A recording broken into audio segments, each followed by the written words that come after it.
Hey everybody, it's Kyla at the MJC, and I'm back to walk you through filling out the first section of the fee waiver form, or the Affidavit of Indigency, if you want to use sort of the fancy formal name for it. But before I get going, as always, I just want to remind you guys that nothing in these videos is intended to be legal advice. We can't tell you whether the forms you're filling out are the right ones, whether what you're asking for is going to be granted or approved by a court, and whether what you're asking for is the right thing in your situation. So if you have any questions about those sorts of things, we would definitely recommend you all get some legal advice. And you can get that legal advice for free here in Milwaukee County at the Marquette Volunteer Legal Clinics. If you aren't located in Milwaukee County, you should contact your clerk of court to find out what resources they have available for pro se litigants, people who are representing themselves, in your county.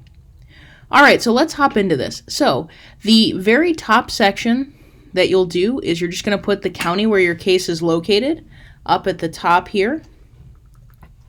And then next, we're going to fill in the caption. And you'll remember from previous videos that the caption is just this top section where we put the names of the people involved in the case. This is going to match whatever you put on your form. So if your form said, like ours did, that it was Jane was the petitioner, Jane Doe, and John Smith was the respondent, you'll do it that way. If it was, so you'll do it however the order of the names are. If yours is one of those cases where it doesn't have party versus party, and I should clarify that if you're doing this, it doesn't have to be a person. Say you're doing a small claim sort of case. You could have a situation where you have we'll call it Doe LLC versus John Smith. So it doesn't necessarily have to be a person, but for many people it's going to be a person versus a person. However, you could be one of those people where maybe the form you're filling out doesn't have that sort of thing. So the real most common example we see would be if you're doing a name change. Then here at the top, in the matter of the name change of, so basically just make it match that form you're doing as closely as you can. And in the matter of the name change of John Smith, or if you're again, if you just have two named parties, then fill in the named parties. Here in this section, you're going to put in the case number, and just like the names, that's going to be the same case number that you've been using throughout your filing, so that you would have put on your modification or other documents. If you are starting a brand new case, so if you're doing a name change or a divorce or a small claims case and you aren't modifying or changing an existing case, then you'll just leave that case number line blank. So here, again, we'll leave that line blank. Here in this section, you're just going to check the box here that's saying you're unable to pay the filing or service fees. Because that's what this whole fee waiver is saying, is that you're not able to pay those filing or service fees. Down here for section 1, if you receive any sort of public assistance, so if you receive SSI or food share or Badger Care or medical assistance through the state, veterans benefits, anything like that, you can indicate that in this section. So here I currently receive, and let's say John is filling this out, and he receives food share and Badger Care, so medical assistance. You check those boxes. You can check as many as apply if he also receives SSI. And notice SSI is not all Social Security. It's a specific kind of Social Security. So make sure you do receive SSI. You'd click there. One other thing to be sure of is when you're clicking food share or SSI or whatever, do make sure that you receive it for yourself. So if my child receives SSI, I wouldn't check this box. I only check it if I receive it for myself. Same thing if my kids get Badger Care, but I don't, I wouldn't check the medical assistance box. So you'll check as many of those as apply to your situation.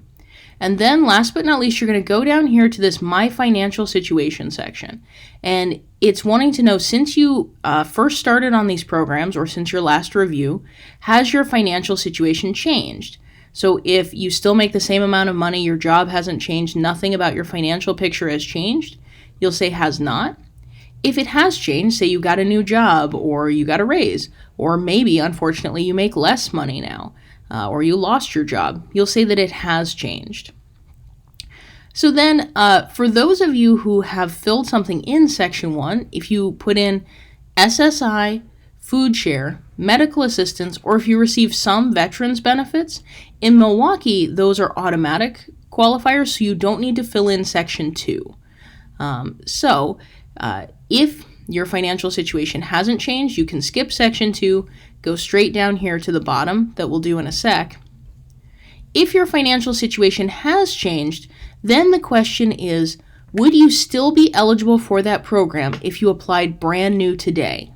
So if your change in circumstance means that you wouldn't be eligible for, say, food share anymore, or you wouldn't be eligible for Badger Care anymore, then you'll need to fill in Section 2. And we have another video about filling in Section 2 of this fee waiver.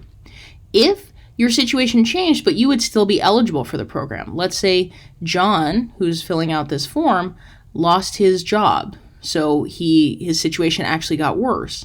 Then you can still skip Section 2 as long as you're sure that you would still qualify for that program. All right, so we're going to go ahead, and as I said, Section 2 will be a different video, so we're going to skip to the bottom here.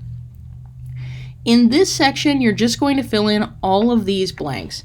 So again, I said it was John who was filling this out, John Smith, and he would put in his birthday and his address, First Street. And if you can fit it, you'll want to put the city and state.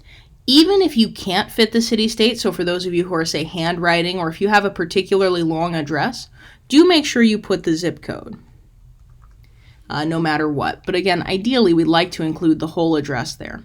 Here you'll put an email address. As ever, if you don't have an email address, then just go ahead and leave that section blank. And then you'll put in a phone number as well. And here you'll put the date that you're going to sign it. If you're not sure when you're going to sign it, you could leave this blank and hand write the date in once you go sign it. And so, but for our case, we'll go ahead and type in the date. Why not? And then here, this document does need to be signed in front of a notary. So when you print this off, don't sign it until you're in front of a notary public. You can find notaries at the Milwaukee County Courthouse in room 104. There are also notaries at most banks and most post offices. So anywhere that a notary is available, you can get this notarized. And so then there is one other document you need to go with your fee waiver, and that is this order form. So the fee waiver is the one you sign, swearing that everything you've presented to the court is true. This is the one that the court will sign, or more realistically, that their clerk will stamp with their signature, saying that your fee waiver has been approved. So we want to attach this as well. For those of you who got a packet, this is probably just a part of the packet. However, if you got your documents online, you may have to go pick this one up, and this one's 410B.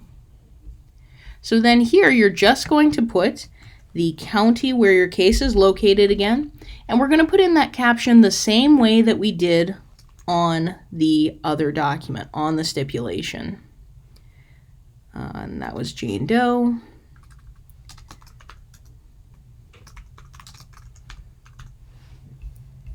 So you can see that that lines up exactly with what we did over here. So we did that, and in this hypothetical, there wasn't a case number. If there was a case number, you would just plug that in, and then same thing on here.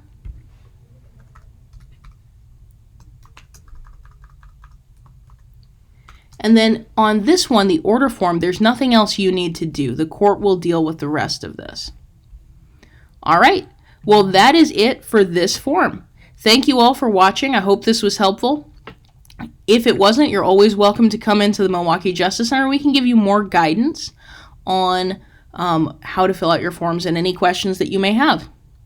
All right, thanks for listening. You guys go out and represent yourselves well.